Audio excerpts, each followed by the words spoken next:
So the FSF Awards are here again. It is that time of the year. It's something we love getting involved with. The FSF have been really good supporters of the Anfield Wrap over the years, and we appreciate it. And we've been nominated this year for Fan Media of the Year, up against some really good other sites, but don't worry about them because we want to win. So I'm just going to get our past awards here. In 2012, the Anfield Wrap won Podcast of the Year. That one's a little bit fading now. We might have to get that touched up. And then in 2015, I think it was, 2015, again we won Podcast of the Year, so a nice one. And then this one is my favourite. It's also the heaviest radio show of the year in 2016. The Anfield Wrap won as well. So some people might look at this and think the Anfield Wrap have had their go with someone else's turn, but we're not really like that. We're greedy, all-consuming, like Liverpool under Paisley. We want all the prizes. So this year they've moved us over to Fan Media of the Year, acknowledging, I guess, the fact that we're doing video and the website's doing so well and stuff like that. So yeah, we want to win it, don't we, lad? Oh, we really do. I've not won one while I've worked here. I really hope there's no correlation. Like, it feels like when Torres signs for Liverpool and they've just won the Champions League and then the FA Cup and then they win nothing else. So I really want to win it. And yeah, we'd appreciate all your votes. So all you have to do is go to theanfieldwrap.com/vote.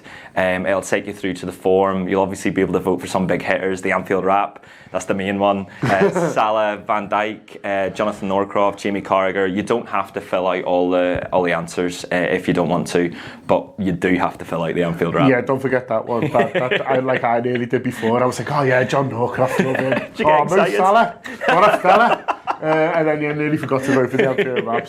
So don't do that, but do vote for us. Vote on all your devices. Get all your friends and family to vote for us as well, because I think we're going down on mass, so it'll be a bit embarrassing if we don't win. Oh yeah, that'd be crap, wouldn't it? Just got on the ale. The usual. Monday though. Yeah, nice one for the FSF, that's difficult to say, for nominating us again. But yeah, Fan Media of the Year, theanfieldwrap.com/vote. We really, really appreciate your support on this. Up to Reds.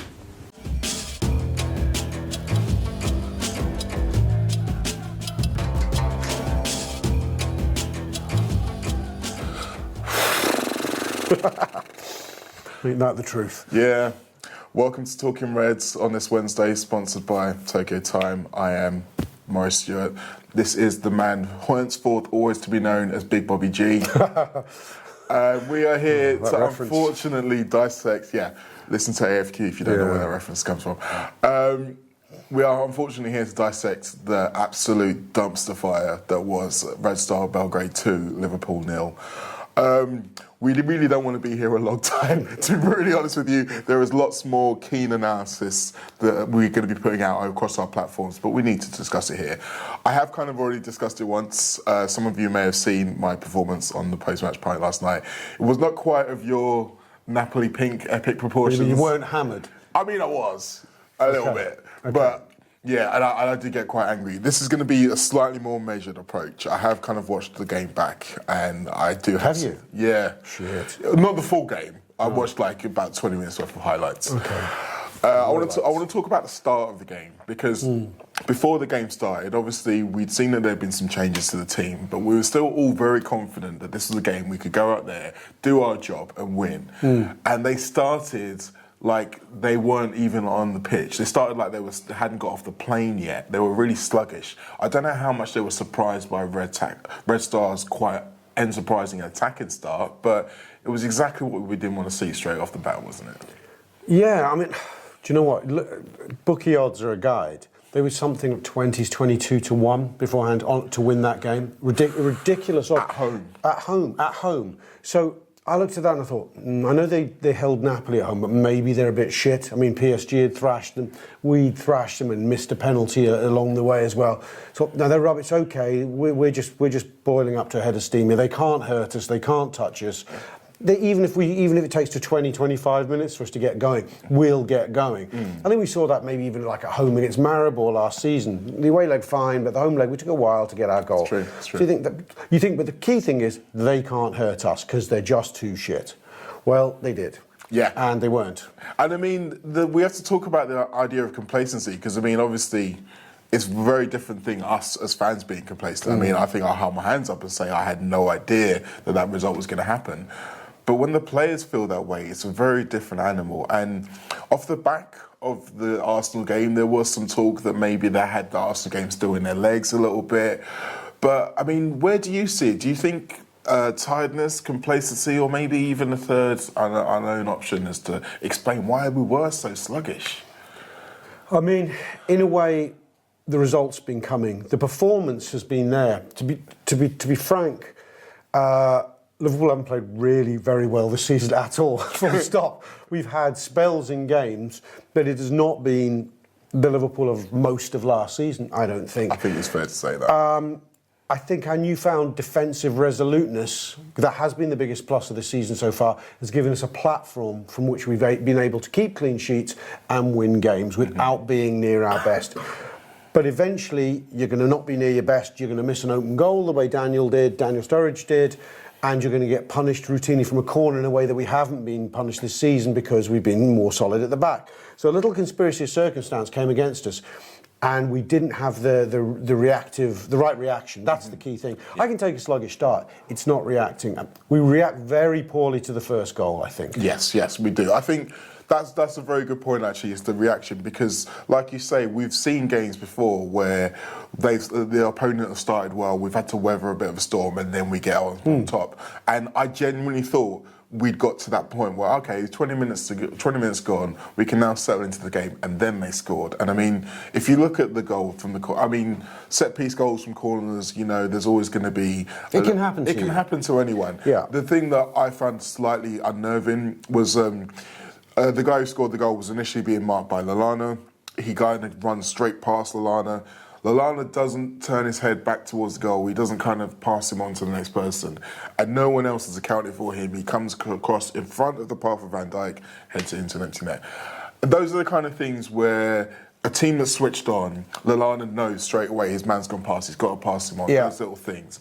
And they were also indicative of the second goal as well. It was like, it wasn't so much one massive error, but it was lots of little, everyone was kind of a little bit off. Like Milner's pass to Wijnaldum was a little bit off. Wijnaldum wasn't right in the position to receive it. He then didn't foul him. Matip then didn't pressure him. Alisson then didn't react quickly enough. It's all like compounded little things. I want to talk more about the reaction after the goal and after half-time in particular, because Jurgen does something we haven't seen him do a lot. He makes 2 changes at half-time. Yeah. Both Sturridge and Trent get hooked. Yeah. And Firmino comes on and Gomez comes on. But we didn't really see any real change. We couldn't tell what he told them at half-time, and I found that quite worrying. I was trying to make sense of the formation, actually, and I hadn't seen it back. So I couldn't tell you exactly. It looked initially as though we'd gone to a kind of 3 at the back system. Is that how you read it? Well, I thought it was Mane playing as a right wing back in the second half, and then by the time they shifted round again. The main point was that it became a game of attack against defence, didn't it? I thought we might have a chance because Red Star aren't a team that used to parking a bus, because in their own league they've won 12 out of 13, something like that. They're a team only used to going forward. We saw this with Maribor last season, who were doing well in their own league.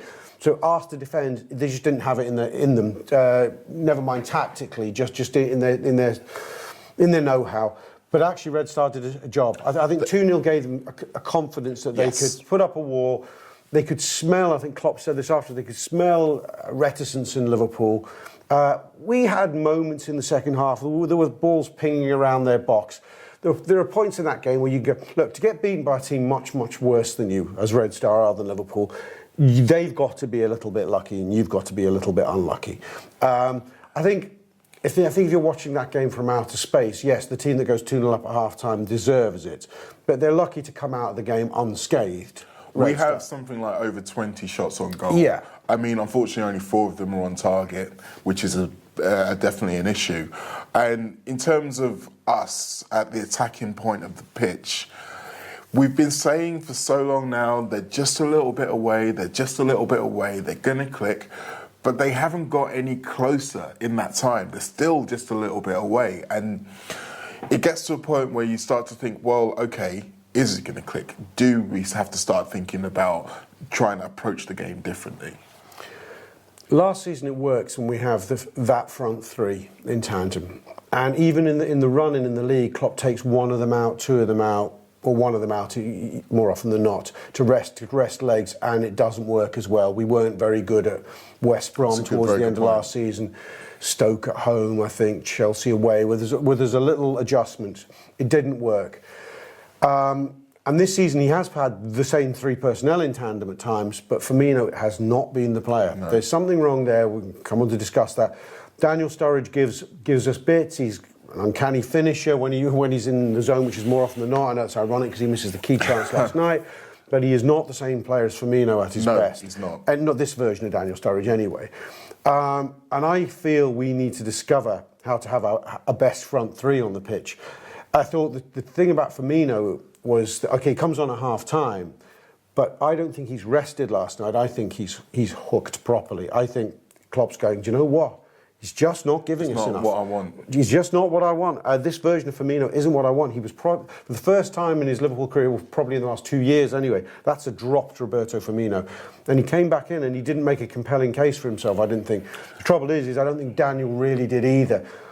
The lad who couldn't travel for political reasons, Xherdan Shaqiri, now, for my mind, for Fulham, comes into the reckoning for that front three. We need to find a front three that functions. Definitely. I think the Firmino question is very pertinent in particular because we all said so often last season how important he was. He was the man who makes everything tick. And if he's not on form, then you notice it amongst more than just him. Yeah. As regards to the difference between him and Sturridge, someone on Twitter, I genuinely can't remember your name, so I'm sorry, but he was talking to Adam Smith, said something. But with Sturridge, when he's ruthless, it works, the kind of single-mindedness. But when he's not, it's harmful. Because if you think about that chance that he missed, it really got to him. You could see it get to him. In every other situation he got into, he was either thinking, okay, I have to shoot. And once his other forward teammates see him in that mode, they know he's not going to pass. So then they start doing it themselves. Yeah. And it really does start to feed across everybody. And decision-making in the final third in general, that's something that we've been poor at this season. I think that's probably, for me personally, the biggest noticeable difference. And I made the point on the post-match point last night about the practicing, the hours and hours we should spend in training, setting up finishing moves where the ball will be played out wide, someone would ping it across the 6-yard box and someone would then finish it. And I do know that they did spend a lot of time doing those things. I wonder how much they've been doing it this season. And well, if I was Jurgen Klopp, I would basically be saying, look, this is what we're doing today. 4 hours of it. Just do it. Just do it. Just do it. Just do it. Just do it. Until it's as natural as it was before. Yeah. I mean, there are different priorities at different times during the season. He says they've been working a lot on set pieces and things like that. But maybe it is bad to get back to that. But I still think the link. We're not getting enough chances. The link-up players and we didn't miss a hatful of open goals last night. No. The clear one is the Sturridge one. But apart from that, there are a litany of half chances. This Mane's one where he kind of goes to hook it with his right when he could have probably just tapped it in with his left. And but yeah, you're right. Salah's unlucky, really. Yeah, they're half chances, really. They're not golden one-on-one. So we're not as creative as we were. No, and that's the next part of this question, isn't it? Is that how much of that has been dictated by what we've got behind the front three in midfield? And yeah, we've all lauded the contributions and the improvements of Wijnaldum and James Milner, but the fact remains is that the continued problem, that kind of driving creativity from midfield that was replaced initially with Oxlade-Chamberlain, who obviously we now don't have either, that was essentially what we got Naby Keita for. Yeah. Now, Naby hasn't been able to do that as yet, but it does actually make me feel a little bit better, the fact that this potential solution to this problem, we already have him. We've just got to kind of, shine him up so he's actually able to be that solution. Yeah, I think the midfield needs to function and find a consistent. We need to find a consistent selection there because I think you can go two of the slots, the more defensive slots. You can go between Henderson, Fabinho once he's acclimatised a bit better, Wijnaldum and Milner. You can perm 2 from 4, and I think you pick the lads in form, they'll do a job. It's that third midfielder who is in fact the fourth attacker who's key. Now, I thought for a best part of an hour, Adam Lallana looked something close to the good Adam Lallana we remember. I thought he was important. This went under the radar for me. He was the first line of press. It made you realise that Firmino isn't doing that. When you have two first lines of press, which you used to have with Lallana and Firmino, it gets you on that front foot a lot quicker. And I hope you're right, Naby. To me, that fourth attack or that third midfielder, is it number 8 or a 10, depends what you want to call it. We can perm anyone from Naby, Lallana and Shaqiri. Horses for courses. Maybe a Fulham at home. Maybe that's a job for Shaqiri. Maybe some mid-table side away. Maybe it's a Naby Keita. Maybe a tighter game. Maybe it's Adam Lallana. You go relative to their defensive qualities. Now it's interesting because obviously post-match and even in the post 2-3 matches, Lallana did take a lot of stick. There was a lot of talk of he's yesterday's man. He's no longer functional. But I did see some improvements in some of his link-up play. I mean, obviously he has the header that gets cleared away. Yep. That would have been a good shot, and he was linking up better. Do you still? I thought his pressing was great. I was watching. Depends who you watch games with. Sometimes me and Steve Graves were looking. Well done, Lallana there. Lallana again there. His work rate was fantastic. And that's why, so when some people say I don't see what Jurgen Klopp sees in him, that in a nutshell is what he sees in him. Those kind of off the ball elements, and so I'm hopeful that he can still become a functioning member of the squad. He is, as I say, with each performance, I do think there is a slight improvement. Whether or not it's at the level of everyone else, and when that will be, we don't yet know. It's probably fair to say. But let's talk about the wider context as well, because it's important to note the fact of we are still technically top of the group, aren't we? Joint 6? Napoli and us have got the same points, haven't they now? Yeah. You know, but on the head-to-head, doesn't that keep them top at this, or does it not even count as head-to-head at this stage? Is it just goal difference? Well, I mean, we've only got halfway through the head-to-head. So it's no head-to-head? No. So it's just goal difference, so we would be nominally top. Yeah, so we've got 6, Napoli got 6, PSG got 5. Do you know what I worked out today? If we draw in Paris and win our last home game against Napoli, we win the group. Yeah. Which is a bit mad because I think you're just about... Once that draw was made, when everyone went, fuck, Paris Saint-Germain, Napoli, this is a tough group. You go... Win at Anfield on the last day, not just qualify, win the group. The problem is much short of that now, doesn't finish you second, it sees you eliminated. There's less margin for error, I think. But none. No, there is none margin for error. But then, like I say, we knew this going in.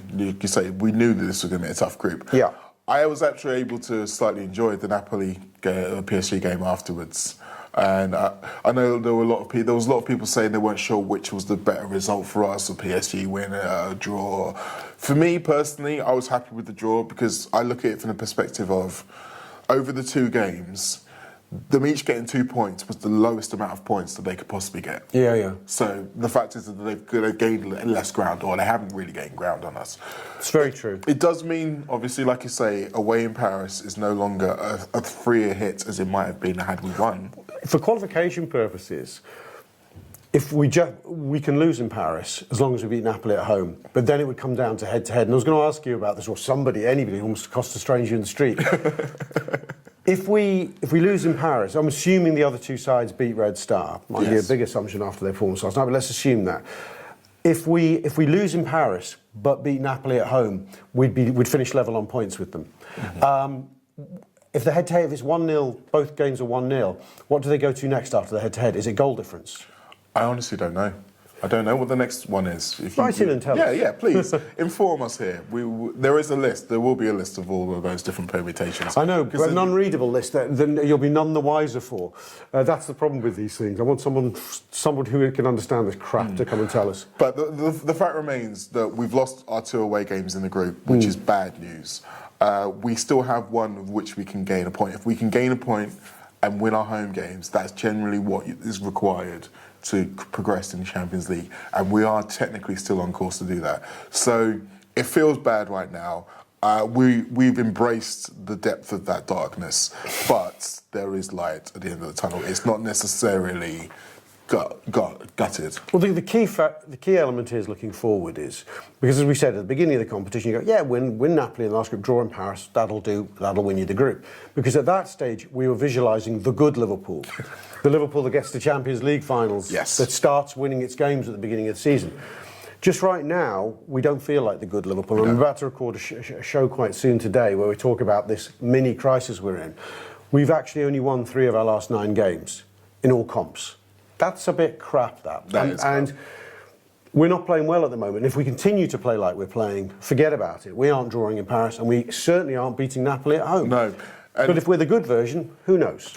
And it's a really interesting point as well, because I made a point on the post-match point last night where I said that was the game to get upset about us, and people were getting upset with draws and 4-1 victories, and this is what we can get upset about.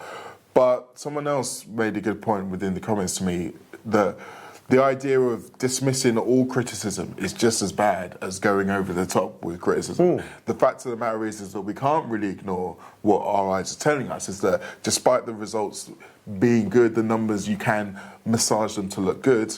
The fact of the matter is, if we continue to play like this, they will start to come off.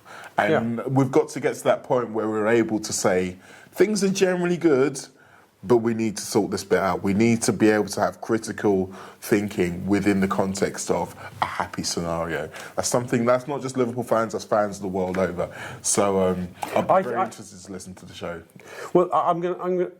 My positive take on this is that yes, it's rubbish, and there's a lot going wrong at the moment, but it feels a little bit like the point we reached after the 4-1 defeat against Tottenham at almost identical stage last season. It feels like a genuine nadir, that this could be just about the rock bottom.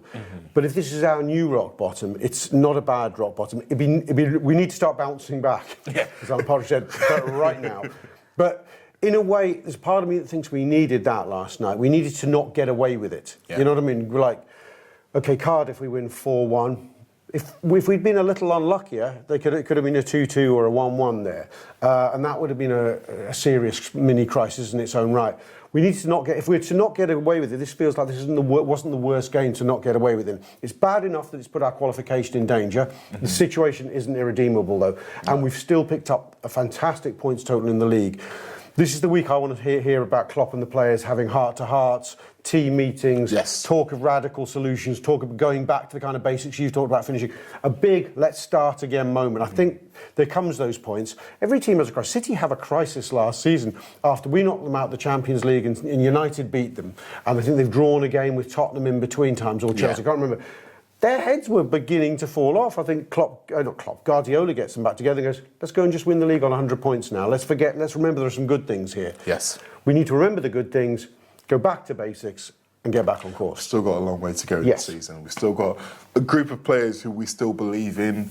We just need to see them start playing better. That's simple. That's all it is. I mean, that's all it is, lads. Just start playing better. Maybe I should be their manager. This lot's easy. What a talk. Now, you've obviously mentioned the show that you're recording. It's an unwrapped show. An unwrapped show. I'm not going to say it's a new show because I don't want to get my head bit off again. We've got some others coming out. Obviously, with there being a match last night, there's all of the regular stuff. We're sitting actually in the Second Look studio just after they've recorded it in here. The seat is already quite warm. So that one's going to be coming out after. We obviously had, like I said, the post-match pint. There was the Pink that was out last night, which was rather lively as well. And we've also got a wildcard show coming out, which I think has already been recorded. So what's wildcards about, Mo? Wildcards, I'll have you know, I don't know what the specific topics are, but the format of wildcards is that it's Liverpool present, Liverpool past, and one other general football question. And a random topic about anyone. About anything. It's actually usually quite a funny show. It is. I knew what it was about. It's one of those, if you're still in a bit of a mard, like I clearly am, then those are the kind of shows you want to listen to kind of perk you up a little bit, take you a little bit out of this funk, and just, enjoy listening to people talk about football or other things. Available on our subscription service. It is. It's about 17p a show, 18p maybe, I don't know what the maths is, but it's a bargain. It's an absolute cracking bargain. I'm really glad that we've got another game coming up so soon. Yeah. I really am glad that we've got another game coming up so soon. And I'm also glad it's a game where we are at home. I'm not really bothered in terms of the level of the opponents. Obviously, Fulham are on a great run at the moment. But I think it's one of those. Those odds. What are they? Don't start. Don't start with me. I'm not going to get into it, but Rob has a really annoying habit of betting against Liverpool and winning. Compo betting. So it's another topic for another it day. really is another topic. Otherwise, we could be here all day. But the fact remains is that it's a game to put it all right. I want to ask you a little bit about the team. Is there any major or seemingly major changes that you would make? I think in these situations, the players who aren't playing are suddenly the best players in the squad. I think, Naby, he wasn't having a great season. I think we're all dying to see him back. I think Naby his season hasn't really started yet for Liverpool. It's been broken up by a couple of niggly injuries and settling in issues. I'd love to see him start. I think he's probably will have had a full week's training virtually by the time kickoff happens. I think we're all dying to see Shaqiri given some more time on the pitch. Yeah, champion at the bit. I think he's going to be. I'm not convinced Firmino's done enough to earn a start. I don't think Sturridge will start. So, Origi? Did he do much when he came on? I'm not sure he really got a chance. No, he didn't. So, I'm not. I think it's interesting. I think we might well see him in the squad. I'd like to see a front three which had Shaqiri in it with Salah and Mane. I'd like to see Origi on the bench and maybe possibly the first attacking sub. I'd like to see Naby Keita. I've got a feeling Jordan Henderson's not yet back in training, so he may not make it. So a Milner, Keita, Wijnaldum midfield would do. Trent's having a bit of an awkward patch, but I'd like him to have a chance to properly attack a team. Gomez. You would keep him in. That's the one I'm generally on the fence about. For that sort of game, yes. Because my theory was I was kind of happy with him playing the game yesterday off the back of the weekend where he hadn't been okay. But that's kind of two under par games in a row in a week where he's had his first negative headlines at all. I do wonder if it's the time to maybe remember that he is literally still a teenager and maybe just give him a bit of a break from the limelight. We've still technically got Nathaniel Klein in storage somewhere.